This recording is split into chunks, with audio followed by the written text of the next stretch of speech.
70 years ago, there was a mass political mobilization in Kashmir. Tens of thousands of Kashmiris took to the streets of Srinagar, and they were protesting against their Maharaja. They were protesting in favor of the Kashmiri nationalist leader Sheikh Abdullah, but they were also protesting in support of Indian rule. Now, of course, things have changed, but 70 years ago, the mood on the streets of Kashmir was very strongly pro-India.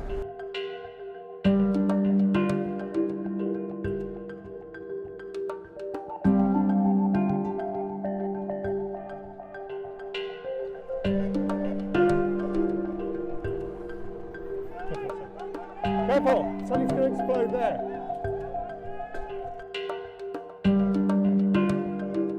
Maharaja Hari Singh joined India naturally when he was threatened, naturally when he was attacked. Maharaja, look at the greatness of that Maharaja. Maharaja means king, the monarch.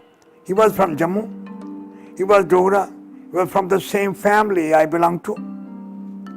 He studied in England. He knew the etiquettes of a secular society. He knew the meaning of brotherhood.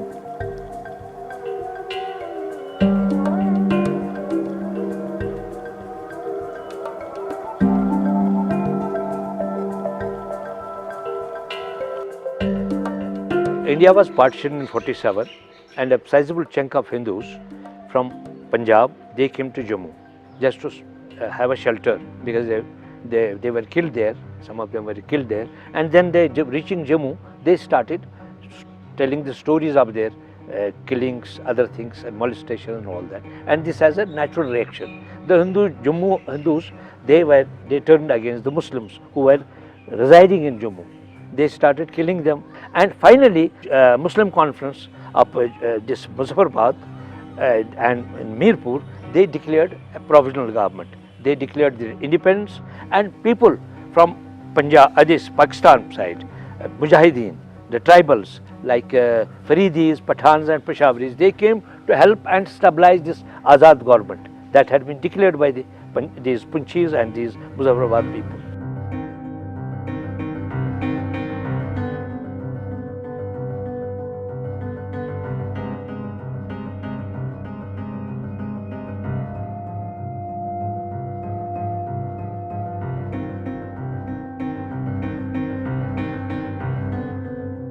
There was an accession that was signed that was conditional, conditioned on the basis that the Maharaja, who was the authority to accede, would consult his people.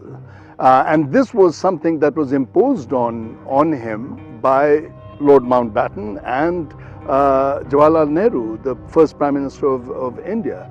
And that agreement was that in addition to the accession being sort of conditional, there was a partial sort of abdication, if you will, of sovereignty in three areas. The three areas being defense, foreign affairs and communication.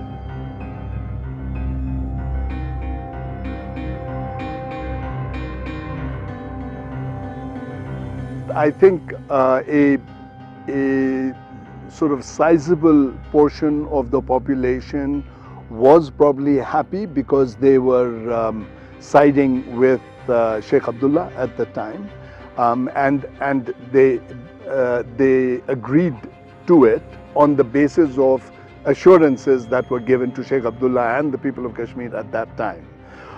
There was, I think, also a sizable sort of segment of the population that was unhappy with it, but it could not sort of react because of a fairly sort of overall hold that Sheikh Abdullah had over the population.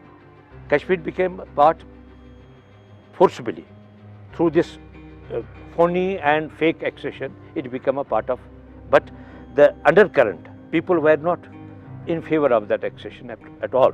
And there were a small minority who supported Sheikh Abdullah, because Sheikh Abdullah was the main person who facilitated the accession. He collaborated with the government of India, but he had his own compulsions. He wanted to grab the power.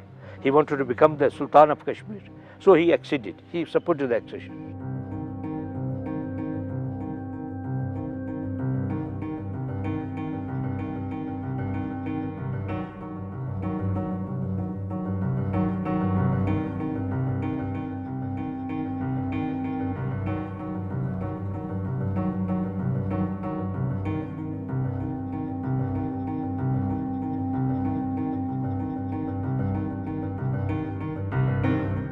7 decades on, and Kashmir is still blighted by conflict. It's changed.